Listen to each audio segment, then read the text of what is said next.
وعلی آلہ وصحبہ اجمعین۔ جو بھی بہن بھائی بچے بچیاں سن رہے ہیں سب کو میری طرف سے عید مبارک ہو۔ عید کی خوشی ہم کیوں مناتے ہیں، پہلے میں یہ تھوڑا سا واضح کر دوں کہ رمضان کا مہینہ اللہ نے پورا ایک ہمارے لیے خوشی کا مہینہ بنایا ہے، جس میں اللہ کی جنت کے دروازے کھول دیے جاتے ہیں، جہنم کے بند کر دیے جاتے ہیں، شیطان قید کر دیے جاتے ہیں، جنت کو روزانہ سجایا جاتا ہے، اللہ کا عرش پہلے آسمان پہ آ جاتا ہے، اللہ کی طرف سے اعلان ہو رہا ہوتا ہے، کوئی بخشش چاہنے والا، کوئی حاجت مانگنے والا، فرض 70 فرضوں کے برابر ہو جاتا ہے اور نفل فرض کے برابر ہو جاتا ہے، اور نفل اور فرض کا فرق اتنا بڑا ہے کہ قیامت تک 2 رکعت نفل پڑھتا رہے تو فرض رکعت کے ایک سجدے کے برابر نہیں، اور اس میں جو مر جاتے ہیں اہل ایمان ان کا حساب نہیں ہوتا، ان کو قبر میں منکر نکیر نہیں آتے، اللہ تعالیٰ ان کو معاف فرما دیتا ہے۔ اس طرح 29 دن رات یہ سلسلہ چلتا ہے، اور آخری رات پھر اللہ تعالیٰ اعلان فرماتے ہیں کہ میرے بندوں نے رات کو قیام کیا، یعنی تراویح کی نماز پڑھی، دن میں روزہ رکھا، تو میں نے اس پر ان سب کی بخشش فرما دی۔ تو اس خوشی میں پھر ہم سب مل کر اللہ کی بارگاہ میں شکرانے کے مل کر 2 نفل ادا کرتے ہیں اور اللہ کا شکر ادا کرتے ہیں کہ یا اللہ تیرا شکر ہے تو نے ہمارے گناہوں کو معاف فرمایا، جہنم کو ہم پہ حرام کیا، جنت کو ہم پہ واجب کیا۔ اصل تو عید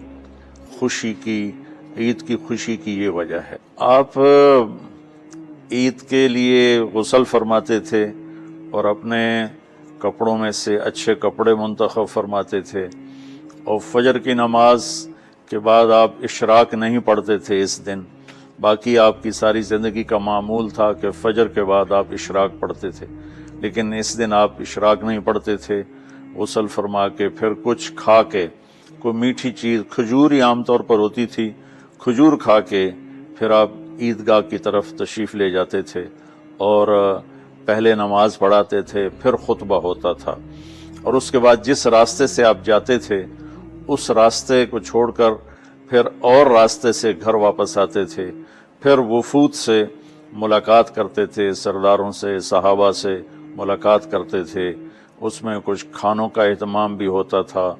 اس طرح ایک عام روٹین کی عید ہوتی تھی آپ کی، ملاقاتیں کرنا، کھانوں میں جانا اور اچھے کپڑے پہننا، سب کو خوشی سے ملنا، یہ عید الفطر پر آپ کا یہ معمول تھا۔ باقی جو اداسیاں ہیں، ڈپریشنیں ہیں، اس کی وجہ آپس کی محبتوں کا کم ہو جانا ہے، اور دنیا کی ایسی دوڑ جس نے اپنے آپ کو بھی بھلا دیا ہے، اور آپس کی نفرتیں ہیں اور آپس کے بغض حسد ہیں، ان منفی جذبوں نے ہماری خوشیوں کو دھندلا دیا ہے، ورنہ رمضان کا ہر لمحہ خوشی کے لیے ہے اور عید اس کی پیک ہے، اور پوری زندگی اللہ راضی ہو رہا ہو تو خوشی ہی خوشی ہے۔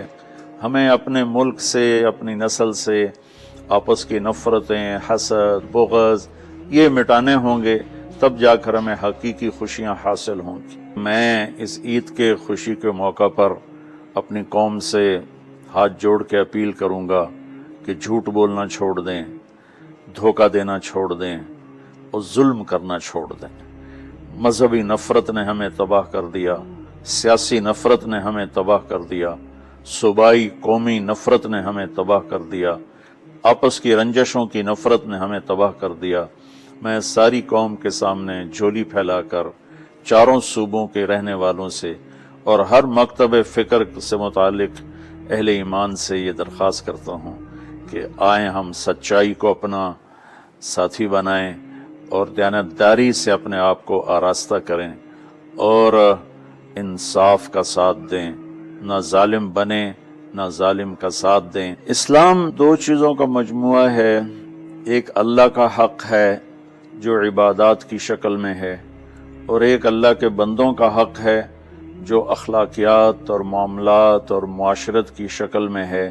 یہ دونوں کمپلسری پیپر ہیں، دونوں لازمی پیپر ہیں، ان دونوں میں پاس ہونا ضروری ہے میری نماز اچھی ہے لیکن میری دکان پہ جھوٹ ہے تو نماز اس جھوٹ کی کمی کو پورا نہیں کر سکے گی. میری دکان پہ سچ ہے لیکن میں نماز نہیں پڑھتا تو میرا یہ سچ بولنا میرے نماز کی کمی کو پورا نہیں کر سکتا. اللہ کے نبی نے دنیا سے جاتے ہوئے 2 لفظوں میں سارا دین بتا دیا تھا. جب آپ کے جانے کا وقت قریب تھا تو آپ 2 لفظ دہرا رہے تھے، الصلاۃ وما ملکت ایمانکم.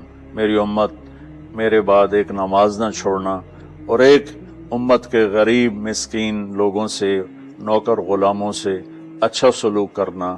یہ 2 الگ الگ ڈیمانڈ ہیں. جیسے پانی پینے سے روٹی کی کمی پوری نہیں ہو سکتی اور روٹی کھانے سے پانی کی کمی پوری نہیں ہو سکتی. یہ دونوں الگ چیزیں ہیں. اخلاق کو عبادت کی کمی پر نہیں کر سکتی، اور عبادت کی کمی اخلاق کو اور اخلاق کی کمی کو عبادت پورا نہیں کر سکتی. ان دونوں چیزوں میں پاس ہونا ضروری ہے، تب جا کر ایک معتدل معاشرہ وجود میں آتا ہے. ایک حدیث سنا کے بات ختم کرتے ہیں. میرے نبی وضو فرما رہے تھے تو صحابہ آپ کے وضو کا پانی گرنے نہیں دے رہے تھے، نیچے سے لے کر کوئی پی رہا تھا، کوئی منہ پہ مل رہا تھا. تو آپ نے فرمایا ما یحملکم علی ھذا، یہ کیا کر رہے ہو؟ وہ کہنے لگے یا رسول اللہ، اللہ اس کے رسول کی محبت میں کر رہے ہیں. تو آپ نے فرمایا میں تمہیں بتاتا ہوں اللہ اس کے رسول سے محبت کرنے والا کون ہوتا ہے. فَلْيُسْتِقِ الْحَدِيثَ إِذَا حَدَّثَ، اللہ رسول سے محبت کرنے والا وہ ہوتا ہے جو ہمیشہ سچ بولتا ہے. فَلْيُؤَدِّ الْأَمَانَةَ إِذَا تُؤْمِنَ، جو ہمیشہ امانت داری سے کام لیتا ہے، کبھی دھوکہ فراڈ نہیں کرتا. فَلْيُحْسِنْ جِوَارَ مَنْ جَاوَرَهُ، اور جو ہمیشہ اپنے پڑوسیوں کے ساتھ اچھا سلوک کرتا ہے. پڑوسی اپنے ہوں، غیر ہوں، مسلم ہوں، نان مسلم ہوں، وہ ان کے ساتھ اچھا سلوک کرتا ہے. یہ 3 نشانیاں ہیں عشق رسول کی. یہ 3 باتیں میری قوم اپنا لے تو یہ اندھیرے اجالوں میں انشاءاللہ تبدیل ہو جائیں گی. دنیا کے لیے قانون ہے اللہ تعالیٰ کا کہ جس قوم میں انصاف، دیانتداری اور سچائی ہوگی انہیں اللہ عروج دے گا، وہ مسلم ہو یا نان مسلم ہو. اور جن ملکوں میں، قوموں میں بددیانتی ہوگی، ظلم ہوگا، جھوٹ ہوگا، وہ زوال کا شکار ہوں گی. ساری ویسٹرن دنیا تو لیڈ نہیں کر رہی، ہمارے جیسے ملک بھی ہیں جہاں یہ ساری چیزیں ہیں تو وہ ہماری طرح ہی ذلیل ہیں اور ہماری طرح ہی وہ خوار ہیں. چند ایک ملک ہیں جنہوں نے ان چیزوں کی رعایت کی ہے تو وہ اس وقت لیڈنگ رول میں ہیں اور لیڈنگ ماڈل میں ہیں. تو دنیا کے لحاظ سے تو یہ قانون ہے کہ سچائی، دیانتداری اور انصاف قوموں کو اونچا لے جائے گا. آخرت میں اللہ تعالیٰ نے اعلان کیا ان اللہ لا یغفر ان یشرک بہ ویغفر ما دون ذلک لمن یشاء. آخرت میں کامیابی کا آخری فیصلہ ایمان پہ ہوگا کہ اللہ تعالیٰ کا فرمان ہے میں شرک معاف نہیں کروں گا، اس کے علاوہ میں جسے چاہوں معاف کر دوں. تو ہماری 52 کے قریب اسلامی ریاستیں ہیں، وہ سب بری طرح اس زوال کا شکار ہیں، جس کی بنیادی وجہ یہ 3 ہے جس کو میں بار بار آپ کے سامنے دہرا رہا ہوں. السلام